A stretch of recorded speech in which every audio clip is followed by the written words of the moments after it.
আপনি যে যাবেন ওই যাওয়ার কোনো ব্যবস্থা আছে? তো এখন কথা হচ্ছে কেমনে যাইবো এই জায়গা থেকে, কেমনে যাইবো? অনেক লোক আছে যে মানে অনেক রিস্ক নিয়ে যাচ্ছে, তো এগুলো রিস্ক নিয়ে যাওয়ার কোনো দরকার আছে? অনেক চেষ্টা করলাম তবু যাইতে পারলাম না কেন?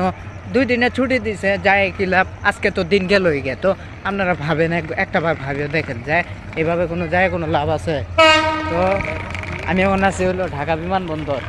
হ্যাঁ, তো দেখেন কি একটা রিস্ক নিয়ে এরা গেল। অনেক মানুষ আছে বাসেও যাচ্ছে। তো কথা হচ্ছে এখন কিসের জন্য তারা যাচ্ছে? কোনো লাভ হবে তাদের? না, লাভ হবে না। তারা তো ভোট তো ঠিকই দিবে, ভোট তো মানে ভালো মানুষকেই ভোট দিবে না, সবাই তো ভালো মানুষ। তো ভালো মানুষকে ভোট দেওয়ার পর নির্বাচিত করবে, নির্বাচিত করার পর তো তাদের কি লাভ হবে? তাদের কোনো লাভ হবে? তো লাভ হবে না। তো যাই হোক, এইভাবে এত প্যারেশান হয়ে কোনো লাভ নাই। ধন্যবাদ, আসসালামু আলাইকুম। সবাই সচেতন থাকবেন। যাওয়ার চেষ্টা আছে কিন্তু যাইতে পারলাম না, কারণ এইভাবে এত ভিড়। সামনে রমজান আসতেছে, এই রমজানের পরে তো তারপরে তো ঈদ আসবে। ঈদের মধ্যে তো যাবোই, আবার এখন যাই কোন লাভ হবো? তাছাড়া আমরা তো ভোটার হইনি। তো যাই হোক, ভালো লাগে।